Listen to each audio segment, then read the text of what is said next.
Welcome back to the channel. You're watching Outdoors with Craig DZ. Thanks for tuning in today.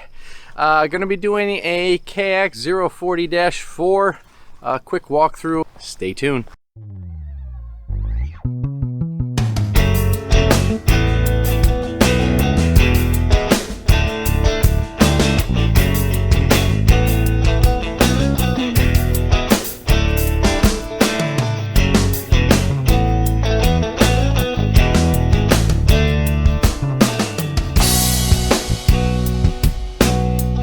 All right, thanks for tuning in, everyone. If you were like me, possibly, maybe you're just one of my subscribers and checking out the content, or maybe you're in the market for a new mini excavator. So watching this video today, try to get some more information about it. This video today is just going to be kind of a review, overview of the machine, what I think so far. So I believe I have just slightly, I think it's like 14 hours on it already, which are pretty much all from me. So this is the KX-040-4. This is a 22 retail, I believe, MSRP on this.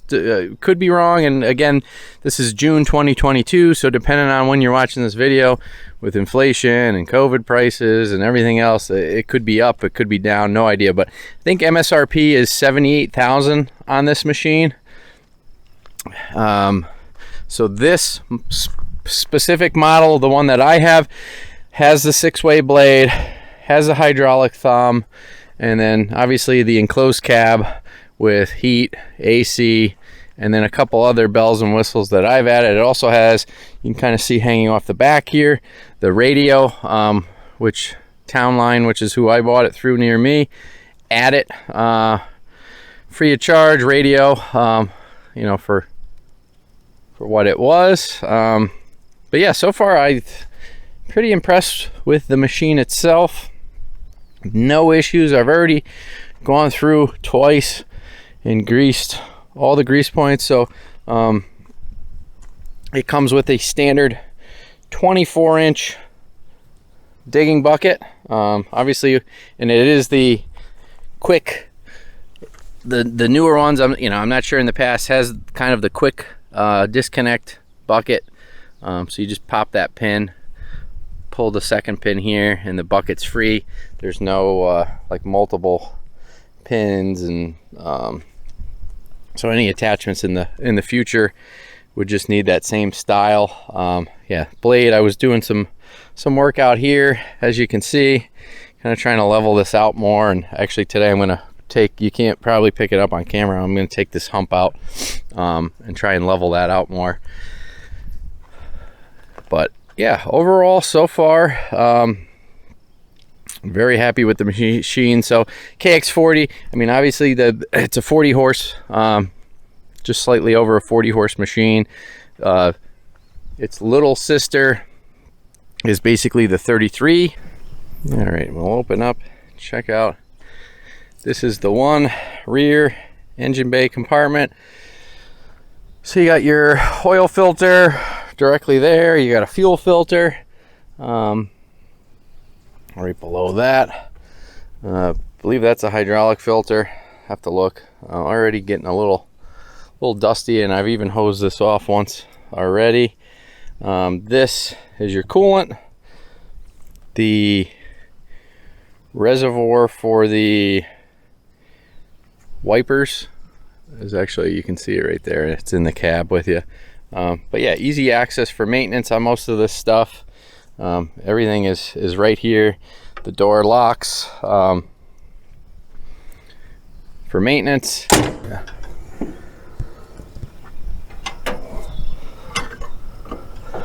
All right, on this side we have all the main hydraulics components. So you can see again, locks up top, radiators for both hydraulic fluid and engine coolant. You have your hydraulic tank. In here is a sight glass the machine isn't level, but you can see that it's pretty, if you can pick it up on camera, there's a little air bubble up top, so it's pretty full there. Hydraulics, you know, a lot of the connections, everything right accessible on the side, and then the battery's right up here too, in case you do have an issue, have to jump it, something to that nature. But yeah, very straightforward for maintenance on this side. I did, talking to the Kubota dealer when I bought this, so this is your hydraulic fluid tank, but from what I was told, maintenance, I think you don't have to change anything till 500 hours as far as the hydraulic filters, but there's actually like one inside the tank, and you have to drain the entire tank and pop all of this off to change it. So I'm not sure, I'll have to see, maybe there's some videos on it. I'm not sure if I want to, when it comes to that, do that maintenance myself, or maybe just take it into the dealer. The fuel tank is behind this door. That's a lockable gas cap. The door, when you open, there's a latch right here. It automatically will lock back and open, which is a nice feature. My model came with the exterior lights, and you can see there's other mounts here and there for other accessories if you wanted to, you know, mount additional lighting. But let's climb in. I've been trying to keep this thing pretty clean, so it comes with a rubber mat. All right, but standard pedals, controls. Up here's kind of your main display that shows all your information. AC vents. Down here is a 12-volt connector. I actually wired in, bought a Bluetooth adapter and then an iPhone charger, and then similar to the window, I have a phone mount, and that's where the charger is. So that way when I'm in here, I can see my messages as they come in, because there's really, other than the cup holder, there's really no good spot to place anything. So sometimes I was just sitting it on the floor when I first was using it. Now it gives you an easy spot. The radio back behind you, 2 speakers, and then down here in the cubby you got the ignition with your AC, heat controls, windshield wiper controls, throttle, eco mode, def, and then a actual def regen stop button. Basically, from what I've been told for that, if like maybe you're in the woods and it's prone for like forest fires, or you're very close to a building or something where you're worried about sparks coming out of the exhaust and maybe igniting something, you can turn that feature off. So during your use it won't regen at all. Don't think I'll really need to use that, but it is a feature. So let's fire this thing up, get the AC going. So here's your gauges. My Bluetooth is paired. Here's the gauges. So it's pretty simple to operate. This switches through, so yeah, 14.3 hours. Time is wrong, it's not 10 o'clock at night, but so you can do kind of your hydraulic flow rate, hours display. Yeah, that one doesn't do anything. So auxiliary, if I want to use a hydraulic thumb, well, you have to hit this button to turn on the auxiliary thumb every single time, similar to other machines. And this would also be for attachments. And then here's kind of your menu system, right? You could scroll through different settings, like the clock. I think the date's right. Time is just really should be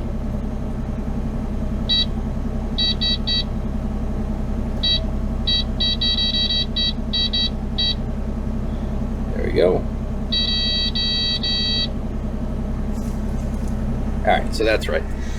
And then let me actually put down the other stick. So there's also down under here, there's a switch. If you've used a mini excavator or excavator before, to kind of switch between the kind of John Deere backloader or backhoe controls, or more of like a standard cat, which that's what mine are on today. So this right joystick, this button right here is your horn. This is your hydraulic thumb. And then if I pull it towards me, it lifts up, forward, down, and then left and right is bucket curl.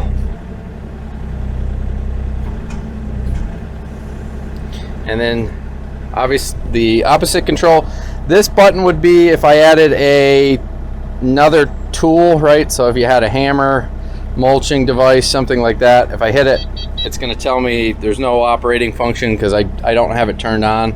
Same with these switches, just dummy switches at the moment. I mean, it is plumbed up for, on the boom, for 2 more hydraulic connections, so you could add you know, mulcher, cutter, breaker, you know, any of those attachments, as long as this, you know, it was rated for a smaller mini. But this left stick control is, you know, if I pull it in, kind of curls the bucket in towards me, push it out, opens it up, and then left spins left, right spins right. You have your foot pedal here. This is actually the pivot of the boom, right? So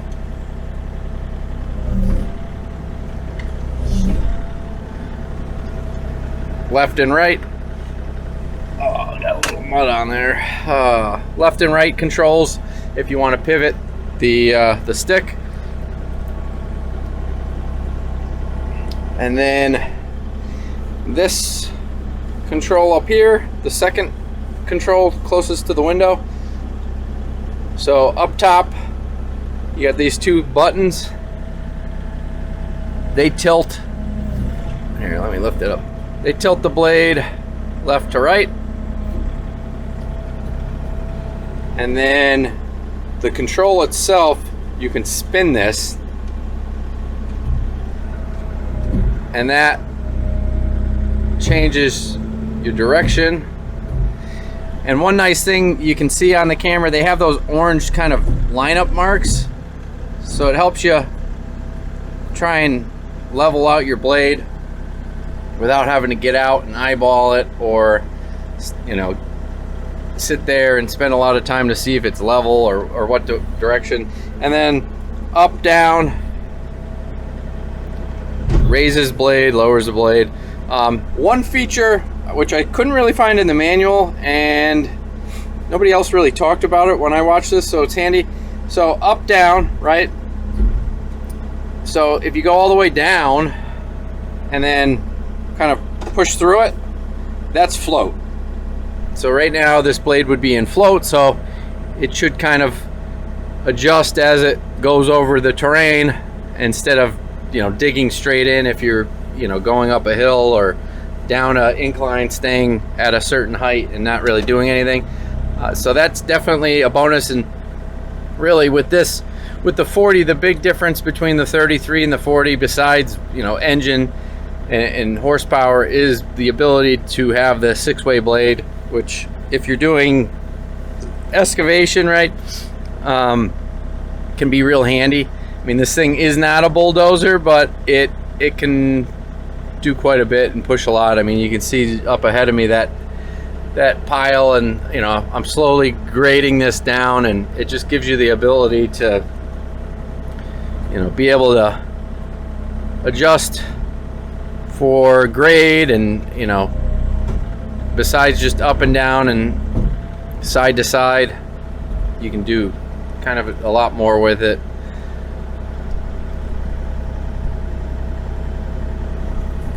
But yeah, overall first impressions, pretty happy with the machine. Like I said, what was it, 14 hours, 15 hours. One thing I am gonna do, just being light skinned, and I think I mentioned it in one video, gonna end up tinting the windows. So I have my trailer so I can move it. I'm just waiting to get a quote and set up a time, and should do that. It'll make it, and I still have to I want to letter up the boom with my logo, and maybe the front window and in the rear of the machine too, and that way, just another thing, if somebody steals it, right, or it's easily recognizable. Might even throw GPS on it. I've been thinking about it, at least initially. I have full coverage, theft, fire, rollover protection, but it's just one other thing to think about. All right. Oh, and then inside the cab you have these 3 little windows up top, and I didn't show you. If I push in here, I could actually pull, you know, this whole front panel out. This window slides open, and then similar to the door, how it is now, right? The door is wide open. You could operate it like that or leave it shut, and that's the windshield washer fluid that I was talking about before. I don't really see myself ever using that, but I guess depending on if you got a mulching attachment or something where there's a lot of dust and debris flying around, that you could maybe splatter your windshield and have to change it out. But yeah, that about wraps it up. Thanks for tuning in. I'll definitely post another follow-up video, some footage of the machine working, not just basic overview of the controls and stuff. That's kind of what today's video was. So if you're interested in purchasing one of these, I can kind of show you the capabilities of it and give you an idea of what it can do. Thank you everyone for tuning in. If you haven't already, smash that subscribe button to stay up to date on future content and also support the channel. It means a lot to me, and we'll catch you again on the next one.